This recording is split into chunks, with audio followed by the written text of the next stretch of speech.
அனைவருக்கும் வணக்கம். கூட்டணி விவகாரத்தில் ஸ்டாலின் தரப்பு தொடர்ந்து மௌனம் காப்பதால் வாழ்வா சாவா என்கிற முடிவை வைகோ இன்று எடுப்பார் என்று தகவல் வெளியாகியுள்ளது. ஒரே ஒரு எம்பி சீட் என்று கூறி வந்த நிலையில் வைகோ தொடர்ந்து அதிருப்தியில் இருந்த காரணத்தினால் வேண்டுமானால் ஒரு ராஜ்யசபா சீட் தருவதாக இறங்கி வந்தார் ஸ்டாலின். ஆனால் தனக்கு ஒரு ராஜ்யசபா சீட், ஈரோடு கணேசமூர்த்திக்கு ஒரு மக்களவை சீட் என்று தற்போது ஸ்டாலினிடம் புதிய வேண்டுகோளை விடுத்துள்ளார் வைகோ. ஆனால் ஸ்டாலின் மருமகனான சபரீசனோ வைகோவை சட்டசபை தேர்தலில் பார்த்து கொள்ளலாம் என்று கூறி வருகிறாராம்.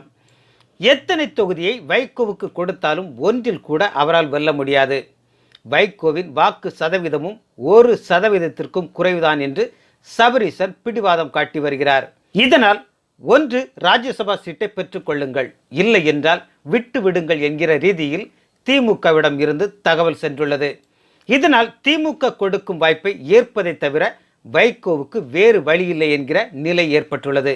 ஒரே ஒரு தொகுதியை பெற்று கணேசமூர்த்தியை போட்டியிட வைப்பதா அல்லது ராஜ்யசபா சீட்டை பெற்றுக்கொண்டு 40 தொகுதிகளிலும் பிரச்சாரம் செய்வதா என்கிற யோசனையில் வைகோ ஆழ்ந்துள்ளதாக கூறுகிறார்கள்.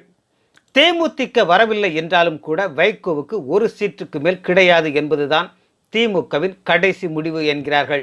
எனவே வைகோ திமுக கூட்டணியை தேர்வு செய்யும் விவகாரத்தில்தான் அவரது அரசியல் வாழ்வே இருப்பதாக அரசியல் நோக்கர்கள் கருதுகிறார்கள். மக்களவைத் தேர்தல் சீட்டை பெற்றுக்கொண்டால் வைகோ கட்சியின் பலம் என்ன என்பது மக்களுக்கு தெரிந்துவிடும்.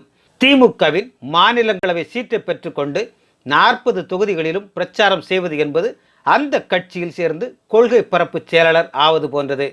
எனவே இந்த விவகாரத்தில் வைகோ மிகவும் தர்ம சங்கடமான சூழலில் உள்ளதாக கூறுகிறார்கள். கூட்டணி விவகாரத்தில் இந்த முறையாவது வைகோ உணர்ச்சி வசப்படாமல் முடிவெடுக்க வேண்டும் என்று அவருக்கு நெருக்கமான நிர்வாகிகள் வலியுறுத்தி வருகின்றனராம். நன்றி.